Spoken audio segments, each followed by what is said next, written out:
Everyone, welcome to my channel. और आज हम नेट्रियम म्यूरेटिकम मेडिसिन पढ़ रहे हैं।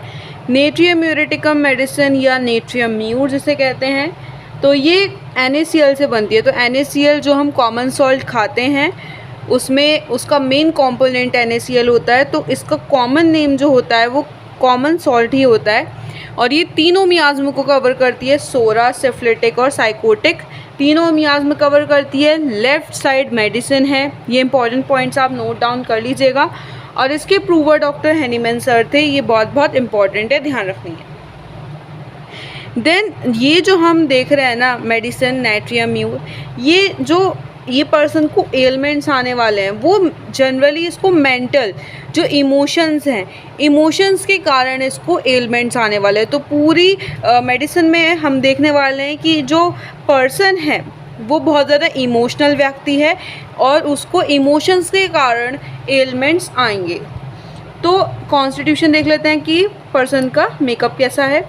For the anaemic cachectic whether from the loss of vital fluids, profuse menses, seminal losses or mental affections. तो हम देखते हैं कि पर्सन क्या एनीमिक है। एनीमिक मतलब जिनमें खून की कमी रहने वाली है, ठीक है। तो ऐसे पेशेंट जिनमें हीमोग्लोबिन की कमी है, ऐसे पेशेंट्स होते हैं इसके कॉन्स्टिट्यूशन में। फिर दुबले पतले इंसान होते हैं, ठीक है। कैटेक्टिक मतलब बहुत ज़्यादा दुबले पतले इंसान होंगे। तो ये हो सकता है ना कि उनमें फ्लूइड की कमी हो, जो वाइटल फ्लूइड्स हमारी बॉडी में चाहिए होते हैं। तो पर्सन में फ्लूइड की कमी है, हमने देखा ना, हीमोग्लोबिन की कमी है, ब्लड की कमी है। तो पर्सन में हमें फ्लूइड की कमी देखने को मिलती है। ऐसे कि पर्सन को बहुत ज़्यादा मेंसेस होते हैं। जो मेंसेस होता है ना, मतलब उसमें बहुत ज़्यादा ब्लीडिंग होती है। तो मेंसेस में बहुत ज़्यादा ब्लड लॉस होता है, सेमिनल लॉसेस, सेमिनल फ्लूइड बहुत ज़्यादा लॉस होता है। या मेंटल अफेक्शन की वजह से, जो पर्सन को मेंटल अफेक्शंस की वजह से प्रॉब्लम हो रही है, उनको हम ये मेडिसिन देंगे। उसके बाद हम देखते हैं for the bad effects of anger caused by offence. मतलब किसी ने फॉर एग्ज़ाम्पल ये पर्सन किसी महफिल में बैठा था और वहाँ पर किसी ने इसकी बुराई कर दी, इसको कुछ ऐसा कह दिया जिससे इसको बहुत बुरा लग गया, इसको आया गुस्सा उस चीज़ पे। तो उस गुस्से के कारण अगर इसको कोई एलिमेंट्स आ रहे हैं तो इसकी बॉडी में कुछ बुरा प्रभाव पड़ रहा है, तो उसमें हम पर्सन को देंगे। या कोई दुख हो गया इसको, इसका कोई बहुत बड़ा लॉस हो गया जिसके कारण इसको दुख है, बहुत गहरा दुख है, तो उस केस में हम देंगे। फ्राइड, किसी बात का बहुत डर है, ठीक है, कि कोई बात हो गई जिसका बहुत डर रह रहा है, उसके लिए देंगे। वेक्सेशन मतलब बहुत ज़्यादा परेशान है, एक्सेसिवली परेशान है किसी बात को लेकर, उसके कारण इसको एलिमेंट्स आ रहे हैं, उसमें देंगे।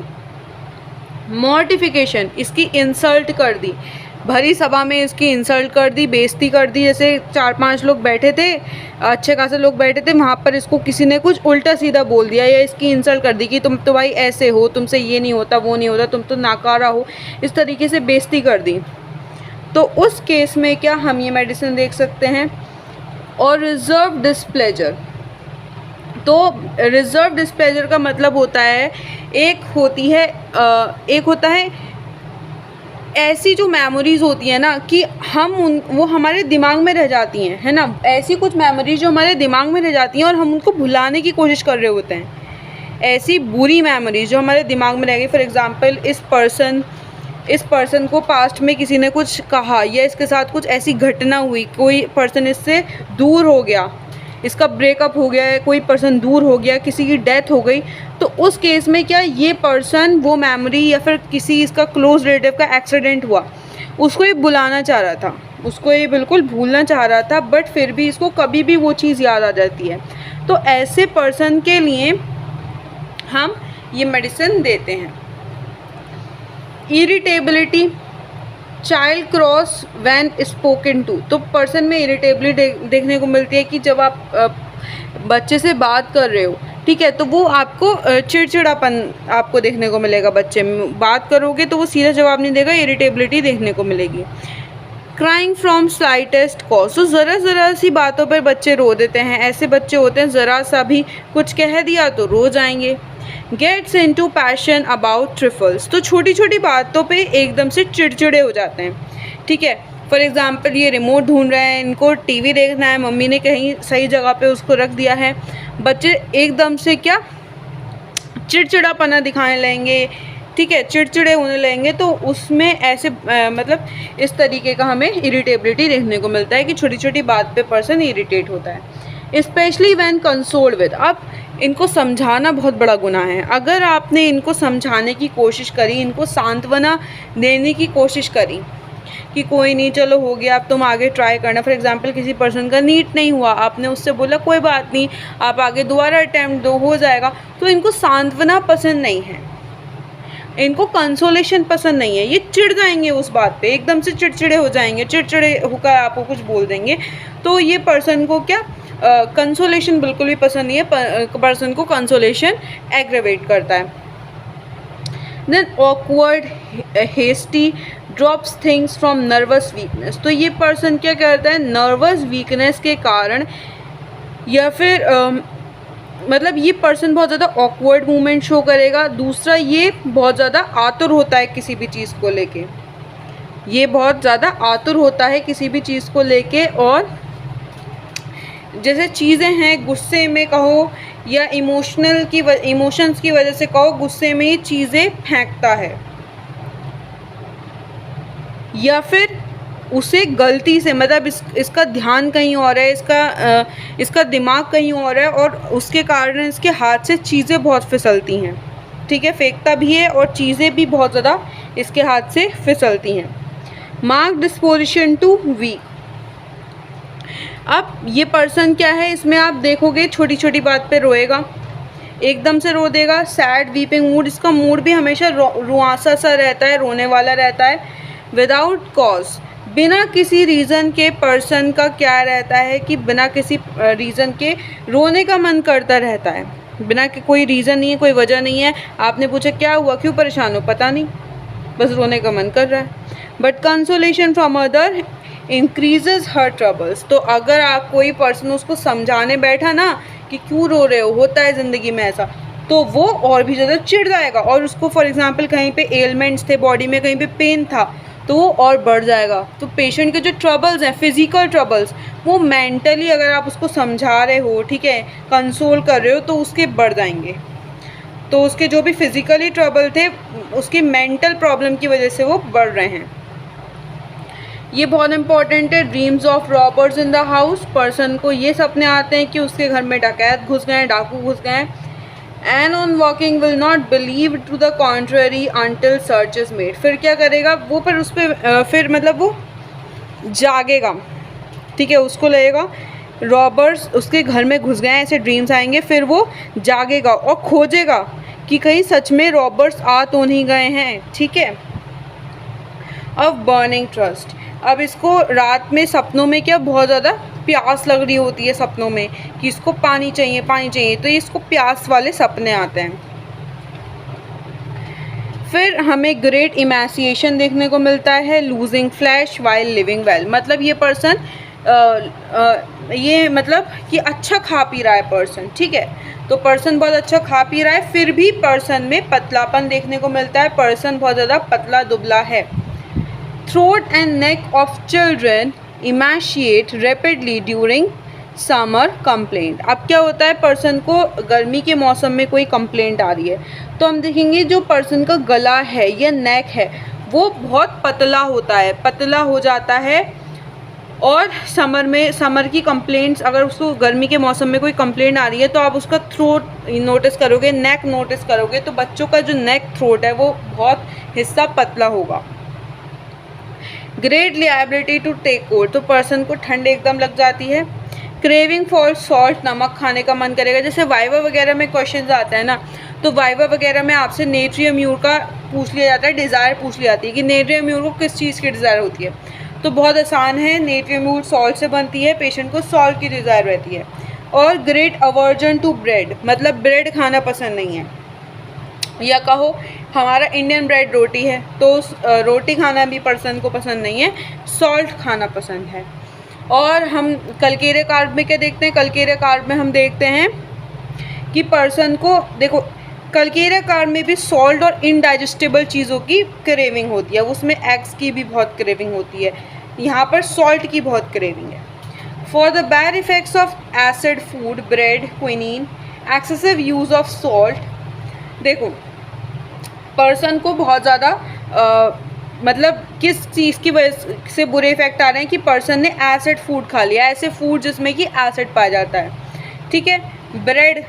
ब्रेड की वजह से दिक्कत आ रही है, क्विनीन की वजह से दिक्कत आ रही है, बहुत ज़्यादा सॉल्ट पर्सन को क्रेविंग होती है, खाता रहता है नमक, उसकी वजह से अब दिक्कत आने लगी। Of cauterisation of all kinds with the silver nitrate. अब कॉटराइजेशन का मतलब क्या होता है, एक्सेस हॉट और cold applied to remove extra growth. अब क्या होता है कि पर्सन क्या कुछ हॉट या कोल्ड एप्लीकेशन लगाते हैं अपनी जो भी एक्स्ट्रा ग्रोथ है, जैसे किसी की स्किन कहीं पे ग्रो कर गई, ठीक है, उसको क्या हॉट नाइफ से या फिर हॉट चीज़ों से कट करा जाता है, आग से कट करा जाता है, ठीक है। तो पर्सन को अगर एलिमेंट्स आए, कोई टिश्यू उसका बढ़ गया था जिसको वो हॉट एप्लीकेशन से, कोल्ड एप्लीकेशन से उसने रिमूव करने की कोशिश करी है या सिल्वर नाइट्रेट से रिमूव करने की कोशिश करी है, तो उसकी बैड इफ़ेक्ट्स आ रहे हैं, तो उसमें हम नाइट्रियम म्यूर देंगे। की पॉइंट है, आप याद रखिएगा कि कॉटराइजेशन के लिए हम ये मेडिसिन यूज़ करते हैं, बहुत इफ़ेक्टिव है, ठीक है। ये की पॉइंट है, याद रखिएगा, वाइवा में क्वेश्चन आ सकता है। Headache anaemic of school girls. अब एनीमिक तो आप समझ ही रहे हो, कमज़ोर सी लड़कियाँ होती हैं जिनमें क्या हीमोग्लोबिन कम होता है। स्कूल गर्ल्स मतलब आप ये समझो कि स्कूल की एज क्या होती है पर्सन की, स्कूल गर्ल्स की बात हो रही है कि पर्सन की 8 to 18 की एज होगी। फ्रॉम सनराइज टू सनसेट, तो पर्सन का हेडेक कब रहता है, सनराइज, जब सूरज निकला फिर सूरज के ढलने तक हेडेक रहता है। Left sided flavours of person, जब भी देखो हम एक बात मैं आपको बता दूं कि जब भी हम इमोशन से जुड़ी बात करते हैं तो पेशेंट की लेफ़्ट साइड जुड़ी होती है, तो यहाँ पर पर्सन बहुत ज़्यादा इमोशन से जुड़ा हुआ है। तो आपको पता है हमारा हार्ट किस साइड होता है, टिल्टेड टूवर्ड्स लेफ्ट होता है। तो हम देख सकते हैं कि यहाँ पर ये रेमेडी कैसी होने वाली है, लेफ़्ट साइडेड रेमेडी होने वाली। तो यहाँ पर आप पूरी रेमेडी में देखोगे कि पर्सन की लेफ़्ट साइड अफेक्टेड है, तो यहाँ पर आपको जो हेडेक देखने को मिल रहा है डेट इज़ लेफ़्ट साइड आपको देखने को मिल रहा है। और कैसा हेडेक, एज ए बर्स्टिंग, सर फटने वाला हेडेक हो रहा है, विद रेड फेस, पर्सन का फेस रेड हो जाता है, उसका जी घबराने लगता है, नोजिया और वॉमिटिंग आ जाती है। तो मतलब क्या होता है, पर्सन का पहले जी घबराएगा, उसको लगेगा यार वॉमिट सी आ रही, उसके बाद आ जाएगी वॉमिट।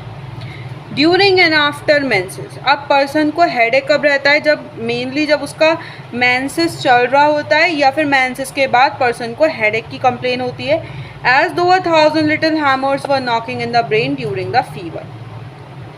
अब देखो एक और पॉइंट है, अगर पर्सन को फीवर हो रहा है, अगर पर्सन को फीवर हो रहा है तो उसको उसके साथ हेडेक भी होगा, और हेडेक भी ऐसा कि उसके बहुत मतलब हैमरिंग वाला पेन होगा कि बहुत सारी जो हैमर्स हैं आप उसके सिर पे ज़ोर ज़ोर से मार रहे हो, ऐसा पेन होने वाला है।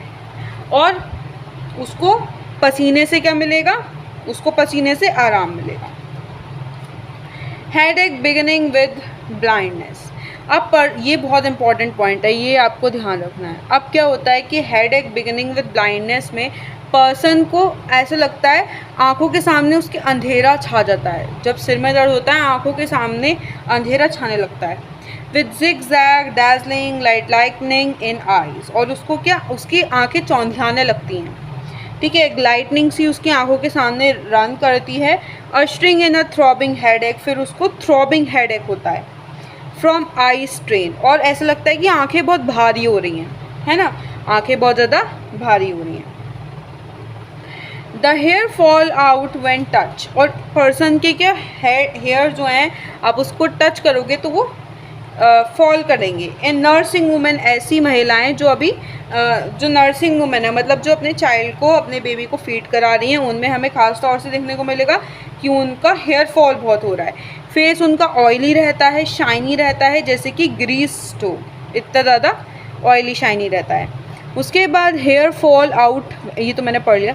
देन आइज लैक्राइमेशन रहता है। लैक्राइमेशन मतलब आँखों से पानी जो, या फिर आँखों से जो पानी निकलता है ना, उसे हम बोलते हैं लैक्राइमेशन। Tears stream down the face when ever he coughs, तो जैसे ही पर्सन खांसता है तो उसके साथ साथ उसकी आंखों में से आंसू आने लगते हैं। तो ये की पॉइंट है, याद रखिएगा, इंपॉर्टेंट है। आइज़ का इंपॉर्टेंट हो गया। सबसे ज़्यादा इंपॉर्टेंट तो आपको इसके मेंटल जनरल्स नहीं भूलने हैं। देन माउथ की बात करते हैं तो sensation as of a hole on the tongue, ऐसा लगता है उसकी जीभ में क्या है, हेयर है, ठीक है। Sensation as of a hair on tongue मतलब पर्सन क्या बार बार ना अपनी जीभ पे से बाल, उसे लगेगा बाल है तो वो बार बार हटाता रहेगा, है ना। फिर वो जब मतलब ऐसा एक्चुअल में होता नहीं है, बस उसे लग रहा होता है। वो आपसे बोलेगा देखना मेरी टंग पे बाल है क्या, तो आप कहोगे नहीं कुछ भी नहीं है। तो पर्सन को ऐसी सेंसेशन आती रहती है। टंग मैप्ड टंग का मतलब होता है कि उस पर रेड और वाइट कलर के पैचेस पड़े होंगे विद रेड इंसुलर पैचेस। तो यहाँ पे क्या होंगे, रेड इंसुलर पैचेस होंगे, टंग पूरी मैप्ड होगी, रेड होगी, वाइट होगी, है ना, रिंग वर्म की तरह होगी, ठीक है। जो साइड्स में, जो टंग की साइड्स होगी वहाँ पे ऐसा लग रहा होगा जैसे रिंग वर्म हो गया है। हैवी डिफ़िकल्ट स्पीच, तो पर्सन की क्या भारी स्पीच है, भारी आवाज़ है। Children slow in learning to walk, अब पर्सन बहुत देर में चलना सीखता है। फिर gastrointestinal tract, constipation, sensation of contraction of anus, तो पर्सन को ऐसा आएगा कि ऐसा सेंसेशन आएगा कॉन्स्टिपेशन में कि उसका एनस क्या कॉन्ट्रैक्ट कर गया है, टॉर्न या फट गया है, या एनस में से ब्लीडिंग हो रही है। स्मार्टिंग आफ्टरवर्ड, ठीक है। पहले क्या लगेगा पेशेंट को कि उसका एनस कॉन्ट्रैक्ट कर गया है, फिर ऐसा लगेगा एनस फट गया है, फिर ऐसा लगेगा सेंसेशन, या फिर ऐसी आ सकती है कि पर्सन को ब्लीडिंग हो रही है, और ब्लीडिंग के बाद क्या होगी, चुभन। पहले लगेगा ब्लीडिंग हो रही है, या पहले लगेगा एनस फट गया है, उसके बाद उसको चुभन होगी। स्टूल ड्राई हार्ड डिफ़िकल्ट, तो पर्सन का ड्राई होगा, हार्ड होगा, डिफ़िकल्ट होगा। क्रम्बलिंग स्टूल होगा, क्रम्बल्स में आएगा। स्टिचेस इन रैक्टम, तो ऐसा चुभन जैसे टाँकों में टाँके लगते हैं ना, ऐसा पर्सन को फील होगा अपने रैक्टम में। Involuntary knows not whether flatus और फीसेस एस्केप, तो इसको जब ये पता नहीं चल रहा होगा कि ये फ्लैटस मीन्स गैस एस्केप कर रहा है या फिर ये फीसेस एस्केप कर रहा है। इनवॉलेंट्री एस्केप होगी या गैस या फीसेस, इसको पता नहीं चलेगा क्या एस्केप हुआ। देन यूरिनरी सिस्टम की बात करते हैं। Involuntary when walking, coughing, laughing, तो पर्सन का क्या इनवॉलेंट्री यूरिन पास हो जाता है वो अगर हंसता है और या फिर खांसता है या फिर वॉक कर रहा होता है। Has to wait a long while for urine to pass, और या फिर ऐसा हो सकता है पर्सन के साथ कि उसको बहुत टाइम बाद यूरिन आता हो, बहुत टाइम, ठीक है, जैसे नॉर्मली हमें आता है उससे ज़्यादा टाइम बाद। इफ़ अदर्स आर प्रेजेंट, तो क्या मतलब पर्सन के साथ क्या है कि पर्सन को अगर कोई और पर्सन उसके घर पे फॉर एग्जांपल मेहमान आए हुए हैं या और प्रेजेंट है, तो पर्सन अपना यूरिन पास नहीं करेगा, वो वहाँ पर घंटों बैठा रहेगा जब तक दूसरा पर्सन मेहमान वगैरह चला नहीं जाता, पर्सन यूरिन पास नहीं करेगा। तो आप देख रहे हो कि पर्सन यूरिन पास नहीं कर रहा, बहुत घंटे वेट कर रहा है, रोके रख रहा है बहुत घंटे तक। कटिंग इन यूरेथ्रा आफ्टर, अब जब पर्सन इतनी देर तक अपना यूरिन रोके रखेगा तो उसके बाद तो प्रॉब्लम आनी ही है, तो उसको ऐसा लगेगा कि यूरेथ्रा में कट सा लग गया है, ठीक है, कटिंग पेन होने वाला है अपने यूरेथ्रा में। Male reproductive system, seminal emission soon after question with increase desire, तो पर्सन के जैसे ही क्वेश्चन करता है उसके बाद ही क्या सेमिनल एमिशन हो जाता है और बहुत ज़्यादा डिज़ायर रहती है पर्सन को, और बहुत ज़्यादा वीकनेस रहती है ऑर्गन्स की with retarded emission during an embrace. तो पर्सन को क्या सेमिनल एमिशन तो होता है पर बहुत कम जो सीमेन होता है वो निकलता है, और साथ ही साथ क्या रहती है उसके ऑर्गन्स की वीकनेस भी रहती है, ठीक है, उसके ऑर्गन्स में क्या रहती है, वीकनेस रहती है। इम्पोर्टेंस, स्पाइनल इरिटेशन, तो स्पाइन में उसके दिक्कत रहेगी। पैरालिसिस रहेगा आफ्टर सेक्सुअल एक्सेस, तो पर्सन में क्या इम्पोर्टेंस रहती है और स्पाइनल इरिटेशन रहती है, पैरालिसिस रहता है सेक्सुअल एक्सेस के कारण। तो हम क्या देख रहे हैं यहाँ पे, सेक्सुअल एक्सेस के बैड इफ़ेक्ट्स पर्सन में देखने को मिलेंगे। Female reproductive system pressing pushing towards genitals every morning must sit down to prevent prolapse. अब क्या होता है कि पर्सन को, जो लेडी होती है उसको ऐसा लगता है उसका सर्विक्स या जो उसका यूट्रस है वो सर्विक्स या वजाइना से बाहर आ जाएगा, है ना। उसका जो यूट्रस है वो सर्विक्स या वजाइना के थ्रू बाहर निकल आएगा, तो वो बैठी रहती है कि वो जो उसका प्रोलैप्स है ना, प्रोलैप्स है उसको उसको प्रिवेंट करने के लिए वो बैठी रहती है, ठीक है। और वो क्या अपने मैकेनिकली आप देखो अपने हाथ से वो अपने यूट्रस को अंदर की तरफ पुश कर रही होती है, ठीक है, क्योंकि उसे ऐसा लग रहा होता है हर मॉर्निंग में उसको ऐसी सेंसेशन आती है कि उसका जो यूट्रस है वो सर्विक्स या वजाइना के थ्रू बाहर निकल जाएगा। हे फीवर, तो मतलब उसको आप कह सकते हो कुछ अगर उसको लूजनेस वाली फीलिंग आती है यूट्रस में, ठीक है। Hay fever, squirming sensation in the nostril as of a small worm, brought on by exposure to hot sun or intense summer heat। देखो अब इसको हे फीवर मतलब जो एलर्जी के कारण फीवर होता है। अब इसको ऐसी सेंसेशन आएगी इसकी नॉस्ट्रल में कि इसकी नॉस्ट्रल में कुछ है, ठीक है, जैसे कि इसकी नॉस्ट्रल में क्या है, एक छोटा सा कीड़ा घुस गया है। तो इसको ऐसी सेंसेशन आने वाली है कि इसकी नाक में कोई छोटा कीड़ा घुस गया है और जैसे ये सन के नीचे जाएगा, ठीक है, गर्मी में बाहर धूप में निकलेगा, बाहर बहुत हीट में जाएगा, उसके बाद इसको हे फीवर हो जाएगा, एलर्जिक फीवर हो जाएगा, जिसमें इसको सेंसेशन आएगी कि इसकी नाक में एक छोटा सा कीड़ा है। फिर cardiovascular system, fluttering of heart with a weak faint feeling.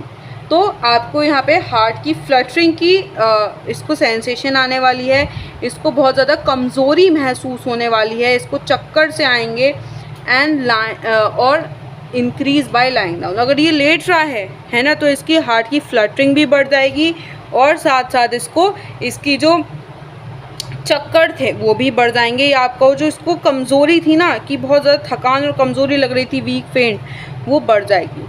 The heart pulsation shake the body. अब इसकी हार्ट बीट आप महसूस कर सकते हो, इसकी हार्ट बीट बहुत तेज़ चलने वाली है, ठीक है, तो इसकी हार्ट बीट बहुत तेज़ चलेगी। Extremities, painful contraction of hamstring. और देखो heart pulsation shake the body से आप ये भी समझ सकते हो कि इसका ब्लड प्रेशर भी हाई रह सकता है, ठीक है। पेनफुल कॉन्ट्रैक्शन ऑफ हैमस्ट्रिंग, अब जो हमारी आप कहो एक थाई होती है ना, थाई पे हैमस्ट्रिंग होती है, हैमस्ट्रिंग मसल, तो वहाँ पर क्या ये कॉन्ट्रैक्ट कर रहा है अपने पैर को, अगर जो नीचे वाला पैर है उसको ऊपर की तरफ लेके आ रहा है, तो हैमस्ट्रिंग मसल के जो इसका कॉन्ट्रैक्शन है वो बहुत ज़्यादा दर्द देगा इसको, मतलब इसको अपना पैर कॉन्ट्रैक्ट कर रहा है, हैमस्ट्रिंग की मसल मूव कर रहा है, तो इसको बहुत ज़्यादा पेन महसूस होगा। Fever blisters like a pearls on the lips. तो कैसे फीवर ब्लिस्टर्स, मतलब जैसे दाने जो निकल आते हैं फीवर के टाइम पे, तो इसके मोती जैसे दाने, ऐसे वाइट से मोती जैसे दाने इसके लिप्स पे निकल आएंगे।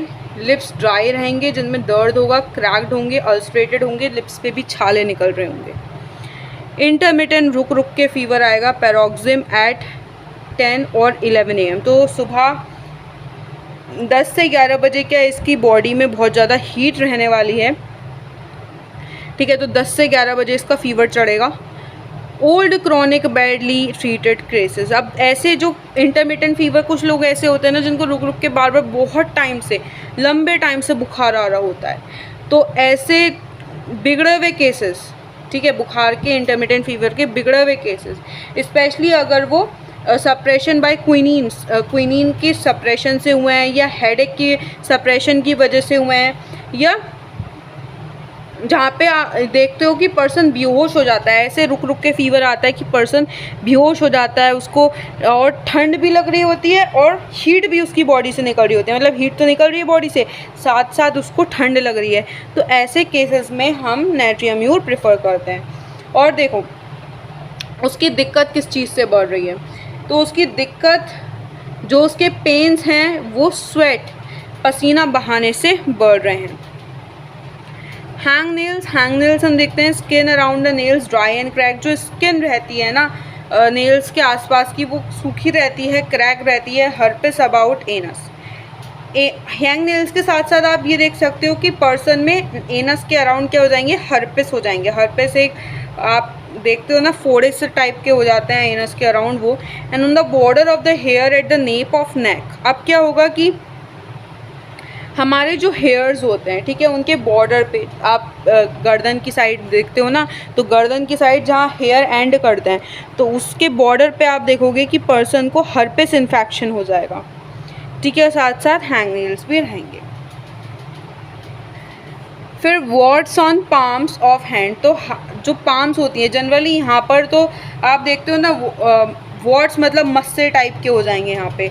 तो जनरली हम ये चीज़ नहीं देखते कि यहाँ पे पाम पे कोई वार्ड्स हुए, ठीक है, मस्से हुए। बट अगर पर्सन के पाम पर मस्से हो रहे हैं तो हम ये दवाई दे सकते हैं। एज़ेमा रॉ रेड इन्फ्लेम। तो पर्सन को एज़ेमा की शिकायत रहेगी। रॉ मतलब बहुत दर्द करेगा, रेड होगा पूरे में, इन्फ्लेमेशन रहने वाली है, especially at the edges of hair. तो हेयर के एजेस पे यहाँ पे देखने को मिलती है दिक्कत बहुत ज़्यादा। तो हेयर के एजेस पे एज़ेमा देखने को मिलेगा, जो कि नमक खाने की वजह से हुआ होगा, और नमक खाएगा तो बढ़ जाएगा इसका एज़ेमा। उसके बाद एट सी शोर पे जाने से इसका एज़ेमा बढ़ जाता है। ओशियन वॉयज, अगर ये ओशियन में सफ़र करता है तो बढ़ जाता है। आर्टरिक एरिया देख लो, मच्छर के काटने से, जो जंगल वाले मच्छर होते हैं, दौड़े से पड़ जाते हैं हाथ पे, ठीक है, ऐसे मोटा मोटा सा हो जाता है हाथ पे। तो वो आर्टरिक एरिया अक्यूट हो या क्रॉनिक हो, दोनों में काम करेगी। ओवर होल बॉडी, पूरी बॉडी में काम करेगा। स्पेशली आफ्टर वायलेंट एक्सरसाइज, अगर कोई पर्सन है अगर जिसको पूरी बॉडी में आर्टरिक एरिया हो रहा है और वायलेंट एक्सरसाइज, बहुत ज़्यादा एक्सरसाइज करने के बाद पर्सन को ऐसे दौड़े से पड़ जाते हैं, आर्टरिक एरिया की शिकायत हो जाती है, तो उसमें हम नाइट्रियम म्यूर को प्रेफर करेंगे। मॉडलिटीज़ 11-10 बजे हमने देखा था ना फीवर, तो पर्सन को 10-11 बजे कंप्लेंट बढ़ जाती है। सी शोर पे जाने से या फिर सी की जो समुद्र के आसपास ब्रीज चलती है उसके कारण बढ़ जाती है। सन से पर्सन को बहुत ज़्यादा दिक्कत है। मेंटल एक्सर्शन से दिक्कत है, किसी से बात करने में, लिखने में, रीड करने में, लेटने में दिक्कत है। ओपन एयर में आराम मिलता है, कोल्ड बाथिंग से आराम है। गोइंग विदाउट रेगुलर मील्स मतलब भूखे पेट पर्सन को आराम है, और राइट साइड लेटने से पर्सन को आराम है। कॉम्प्लीमेंट्री है मेडिसिन टू द एपिस, और x well before and after it. तो अगर आप इससे पहले एपिस दे रहे हो या इसके बाद एपिस दे रहे हो तो अच्छा असर होने वाला है। Natrium mur is the chronic of ignatia, मतलब एक्यूट केस में हम क्या देंगे, इग्नेशिया देंगे। और अगर वही केस कोई क्रॉनिक है, फॉर एग्जांपल फीवर है, उसका केस कोई क्रॉनिक है, मतलब या फिर इमोशन के कारण किसी को अभी एक्यूट इमोशन आया, अभी इमोशन हुआ, इग्नेशिया दो। किसी को बहुत टाइम से ये दिक्कत इमोशंस की चल रही थी, नाइट्रियम म्यूर दो, which is its vegetable analogue. तो इग्नेशिया तो आपको पता है ना वेजिटेबल से बनती है। Is followed by sepia and thuja, तो इसके बाद सीपिया दे सकते हो, थूजा दे सकते हो। Can not often be repeated in chronic case without an intercurrent call for by the symptom. तो आपको क्या करना है, इसको रिपीट नहीं करना है क्रॉनिक केस में।